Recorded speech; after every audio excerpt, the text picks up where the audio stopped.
Aujourd'hui, jeu du tableau qu'on va faire direct. Il n'y a pas d'actu aujourd'hui, on en fera plus tard. Jeu du tableau où on doit deviner justement l'intention de l'artiste sur une peinture. Ça peut être moderne, ça peut être ancien, peu importe. Juste une petite précision pour les tableaux, en fait, le principe c'est que Olive va me montrer un tableau, je vais essayer de l'interpréter à ma manière, et lui, après mon interprétation, va me donner la vraie interprétation du tableau, et inversement, je vais montrer un tableau à Olive, et je lui expliquerai après la vraie Voilà. interprétation. Faut savoir qu'on n'a pas étudié l'art, on n'a rien à voir avec ça. On tape nos délires sur Twitch, et par contre, on trouve que faire ce jeu, c'est super intéressant. On l'a déjà fait une première fois, on s'est régalé, et donc on recommence. C'est de l'entraînement et de l'analyse de tableau. Bon, Ouais, on va commencer. C'est moi qui vais commencer donc avec le tableau que Lohan a sélectionné. ouais. Je vais essayer de l'analyser en disant ce que je vois, ce que j'ai l'impression que l'artiste veut transmettre comme message, et ensuite il dira ce qui s'est vraiment passé et ce qu'a fait l'artiste. On va commencer tout de suite. Je mets juste la préparation de ce qu'il faudra t'expliquer plus tard sur le tableau en question que moi je vais te montrer. Et on commence avec le tien.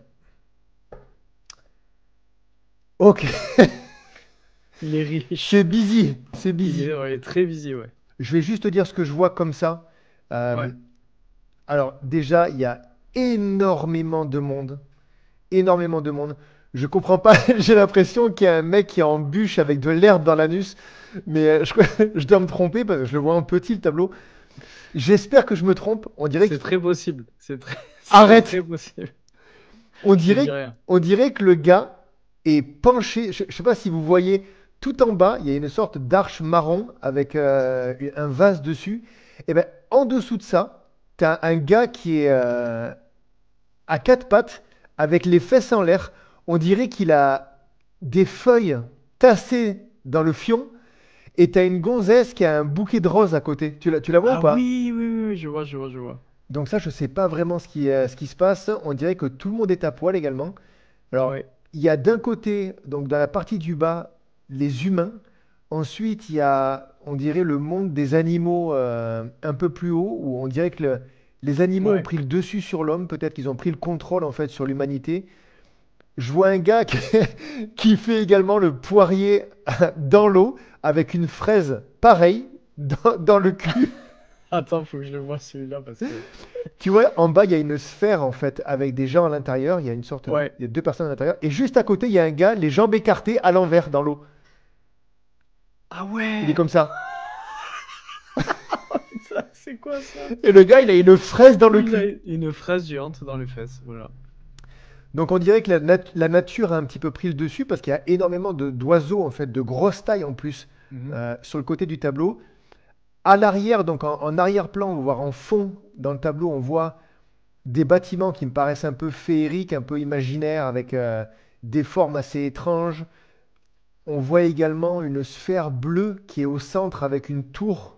Ça ressemble un petit peu au château de Disneyland, là. Tu sais, Ouais, ouais, je vois tout le à fait. château de la princesse, je crois que c'est Ouais, Cendrillon. Ou, Cendrillon, ouais, c'est ça. voilà. Ensuite, il y a des créatures volantes également. Alors, il me semble qu'il y a à la fois des animaux qui volent et soit des formes un petit peu des êtres mythologiques ou alors des humains avec des ailes. Euh, on dirait qu'il y a ça aussi dans le ciel. Mais c'est vraiment un tableau intéressant parce que il y a énormément de choses à voir. La signification, c'est dur à en donner une. J'ai l'impression que l'élément central aussi, c'est une sorte de lac au milieu, enfin de cratère avec de l'eau dedans. Il y a des gens qui s'y baignent, il y a des formes aussi humanoïdes qui sont noires, vraiment sans couleur. Euh, pour donner du sens à ce tableau, ça va être très très difficile. Je pense qu'il a essayé de faire comprendre que la nature, les êtres humains euh, et des forces un petit peu divines ou imaginaires vivent en cohabitation un petit peu dans ce monde où c'est n'importe quoi, où règne apparemment euh, la luxure, étant donné qu'il y a des orgies géantes qui se passent en bas. C'est clair. Donc voilà, j'ai l'impression que c'est l'humanité qui rejoint l'état un petit peu animal dans un monde imaginaire, probablement imaginé par l'artiste en lui-même, parce que je pense pas qu'il s'inspire de quoi que ce soit pour cette œuvre. Donc voilà, pas plus sur ça. Mais écoute, c'est très bien analysé. Donc le tableau s'appelle le Jardin des délices. Donc, Ah, donc c'est une partouze. ou peut-être la fraise, on ne sait pas. Mais, mais ouais, c'est le jardin des délices de Hieronymus Bosch. Je sais pas si je prononce bien le us ou si c'est ous, Ok. j'en sais rien. Apparemment, c'est un tableau extrêmement connu qui date de 1503. Euh, et donc, en fait, tu as très bien décrit, il y a trois scènes principales. Il y a la première scène, en fait, c'est le paradis terrestre. Donc, en fait, c'est le paradis, en fait, avec la création d'Adam et Ève qui sont entourés d'animaux. Tu vois, la vie est magnifique et tout, il n'y Ouais. a aucun problème. Un jardin idyllique, on va dire. Euh, et ensuite, il y a le tableau central, c'est le jardin des délices. Donc, c'est une vision chaotique. On a bien vu que c'est complètement chaotique, avec des humains qui littéralement, ils sont nus, ils font une partouze. Enfin, c'est très sensuel, très étrange, c'est de la luxure en fait. C'est malsain. C'est C'est malsain. malsain, c'est complètement malsain. Euh, Il y a des fruits géants, tu vois, c'est vraiment, il y a des chimères, tu sais, des animaux complètement Ouais, fantastiques. ouais. Et ça représente en fait l'humanité qui passe en fait l'idéal que Dieu avait pensé, c'est-à-dire le jardin d'Éden en fait, juste avec Adam et Ève, et l'humanité qui transite vers en fait euh, des plaisirs terrestres, l'hédonisme, un petit peu la décadence, on va dire. En fait, Et c'est le terme en anglais, c'est l'être humain qui a été spoilé, j'ai l'impression. ouais, c'est ça. Spoilé, ça veut dire peut-être Mm. qui s'est détérioré. Détérioré et qui a. Ouais, Ouais, ouais, je vois ce que tu veux dire. ouais. Et ensuite, il y a le panneau de l'enfer, où en fait, là, carrément, les êtres humains, ils subissent des tortures, c'est une représentation sombre, des scènes de punition, c'est vraiment dans l'excès. Et en fait, le thème principal, ben, c'est justement c'est une réflexion, ça amène à la réflexion de la nature humaine vers comment dire, qui explique les conséquences du plaisir excessif, en fait, du Le, péché, du plaisir excessif. le terme que je cherchais tout à l'heure, c'était que l'être humain s'est perverti. C'est ça que je cherchais comme. Ouais, voilà, c'est ouais, c'est C'est ça exactement. c'est pas spoilé qui veut être un petit peu. Ouais, Qui se traduit par sali ou. C'est vraiment perverti. La perversion de l'être humain et des plaisirs charnels ou des plaisirs de la terre, quoi. exactement. Et en fait, il y a beaucoup, beaucoup, beaucoup de symbolisme. Tous les petits détails que nous, on a trouvé rigolos parce qu'on a un petit peu un œil immature et naïf sur l'art. Et c'est ça qui fait que notre jeu est intéressant. Mais en fait, il y a beaucoup, beaucoup de symbolique. Par exemple, le fruit géant, donc la fraise géante, ça symbolise la tentation et l'éphémère, en fait. Parce que le fruit, c'est éphémère, ça pourrit très vite. Et c'est une tentation.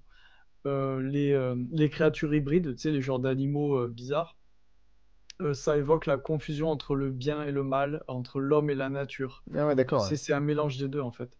Euh, et bon, après, il y a des choses un peu plus directes, comme les gens nus. C'est la réflexion sur le désir charnel et l'obsession pour le corps. Ouais, ouais, non, mais Euh, c'était vraiment hyper j'ai kiffé. intéressant. Ah, c'est trop intéressant. Très intéressant. C'est super riche, quoi. Ouais, Bon, j'ai adoré. bon choix de tableau. Et donc, c'est Hieronymus Bosch, tu m'as dit, hein. C'est ça, T'as exactement. la nationalité de l'artiste? Je vais te dire ça. Il est exposé à Madrid. Alors souvent, souvent, c'est pas exposé à l'endroit originel. Je vais regarder de suite Ouais, d'où il vient. tu me prendras deux tickets, s'il te plaît? Ok, pas de souci. Ben, je vais te l'envoyer un exemplaire signé. Je pense qu'il en a fait Ouais, 20. merci, ouais. Mais tu le connais bien, toi? Tu le connais bien, Ouais, l'artiste? bah, en fait, à la base, moi, je suis pote avec son frère. Et Ah c'est assez ouais? connu, en fait. Ah, mais Ouais, tu m'avais dit, c'est celui qui fumait, là. ouais. Ouais, Il ouais. s'appelle Hieronymus Phillips. Non, non, mais tu m'en avais parlé de ce gars, Joe. Ouais. Il attendait toujours au lycée. Je me rappelle de lui. Il était un peu. Il avait des très mauvais résultats, par contre. Il avait des très mauvais Ouais, résultats. ouais. Mais après, il nous faisait fumer gratuit. Donc c'était.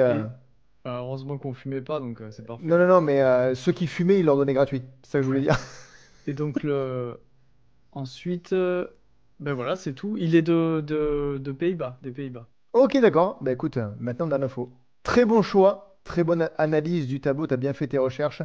Et maintenant, on va passer à celui que je vais te suggérer. Tu vas partir sur l'analyse. Et 2 3 minutes après, je vais expliquer ce qui est vraiment du tableau. Ok, c'est parti. Donc c'est ça là, hein. Exactement. Ok. Bravo. Première bonne analyse. Ah, je suis très perspicace. Alors je décris premier degré, ok? Vas-y, vas-y. Donc je vois une scène de coucher de soleil avec très obvious un énorme œuf qui se craquelle avec le passage du soleil entre les deux parties de la coquille. Un échafaudage des deux côtés qui a l'air soit de maintenir, soit de rénover l'œuf, soit de le peindre, je sais pas. Euh, une rivière qui se jette dans la mer et un homme nu. Tu peux me dire s'il est nu ou pas, je vois pas. Je crois que c'est flou par D'accord, volonté de l'artiste, flou dans le sens où on ne distingue pas bien s'il a des vêtements sur lui ou pas. d'accord. Donc un homme nu qui tire une barque de la rivière vers la terre. Et qu'est-ce que tu en fais comme interprétation de tout ça? Euh, Parce que là, Est-ce t'as que tu juste... entends un bordel énorme derrière moi là? Non, pas spécialement, non. Ok, ok, nickel. Donc, qu'est-ce que j'en fais comme interprétation? C'est très, très, très abstrait. Parce que là, tu as Euh, observé ce qui se passait. ouais, Maintenant, ouais, ouais, qu'est-ce que tu pourrais faire comme interprétation de tout ce que tu vois là? d'accord. Euh, alors, l'homme qui... Donc, C'est ah, difficile, hein? c'est très, très difficile. Est-ce... Bon, alors, au début, à la première seconde où j'ai vu comme ça un soleil qui sort d'un œuf géant, j'ai pensé à quelque chose de cataclysmique. Tu sais, genre, comme si c'est quelque chose qui explosait en fait. Ah, ok, Mais ouais. en fait, j'ai l'impression que c'est complètement l'inverse. J'ai l'impression que c'est la naissance de quelque chose au contraire. Euh, donc le soleil représente le jaune d'œuf et il se brise. Et j'ai l'impression que c'est le départ de la vie de quelque chose. Euh, mais le coucher de soleil, en même temps, ça représente la fin de vie. Donc, bon, après, c'est peut-être un lever de soleil, je sais pas. Mais peut-être, je suis plus. Les couleurs un peu chaudes, j'ai l'impression que ça a l'air de plus être un coucher de soleil. Et les échafaudages, euh, ah, écoute, c'est fou, mais je n'arrive pas à interpréter ce tableau. La personne qui arrive avec la barque, est-ce que c'est pas la naissance de quelqu'un qui va du... Je sais pas, j'ai l'impression que c'est la naissance de quelqu'un et tu vas vers l'inconnu de la vie, donc t'es nu, avec ta barque, tu dois traverser des épreuves, je sais pas. Et les fondations, c'est peut-être les parents qui te donnent de la force, je sais pas, j'arrive pas. Dis-moi, s'il te plaît, l'interprétation. Ok, d'accord. Ben, déjà, c'est excellent parce que tu vas voir quand je vais te donner les vraies raisons, Hmm, les vraies explications et l'analyse de ce tableau, tu vas voir qu'il y a des choses que tu as mentionnées en fait et qui se rapprochent de la réalité. En fait, si tu d'accord. veux, donc les coquilles d'œufs, évidemment, ce sont des coquilles d'œufs, mais le jaune, forcément, c'est le soleil avec un lever de soleil. Donc en Ok, l'occurrence, ok, lever de soleil. c'est assimilé à une explosion aussi dans le sens où c'est la naissance de la vie. C'est la naissance de la D'accord, vie sur Terre. On ouais. voit qu'il y a quelques êtres humains, tu vois, il y en a quelques-uns sur les échafaudages et il y en a un sur le premier plan et un second qui est recroquevillé, je sais pas si tu vois, sur le côté là, avec... Ah oui, j'avais pas vu, ouais. Ok. euh, ça représente la naissance de la vie sur Terre. Donc en gros, D'accord. il n'y a aucun élément, il n'y a aucun bâtiment, il n'y a aucun édifice, il y a vraiment rien d'autre, aucun moyen de transport, à part la barque bien sûr. Il n'y a aucun moyen de transport à part cette barque et cet homme, parce que ça signifie la naissance de la vie. Le fait qu'il arrive dans une barque et qu'il vienne, en fait, qu'il s'échappe de cette scène, ça veut dire qu'il a emprunté, si tu veux, il a emprunté ce chemin, il vient de ce soleil qui vient de créer la vie, et il vient sur le monde, sur cette terre, pour créer une nouvelle civilisation. Ah, c'est trop intéressant. C'est super intéressant. Les rayons, on voit qu'ils ne s'arrêtent jamais également. Les rayons, ils viennent jusqu'à en dehors du cadre, en fait, du tableau. Ça signifie que comme c'est la création de la vie, on n'a pas encore la fin de l'histoire, et la fin de l'histoire n'est pas écrite, donc ça va vers l'infini, en fait. C'est le début d'une nouvelle histoire, et on ne sait pas quand est-ce que ça va se terminer. Il y a aussi ce cheminement en fait avec l'eau qui vient jusque devant la peinture. Euh, on ne voit pas où s'arrête l'eau.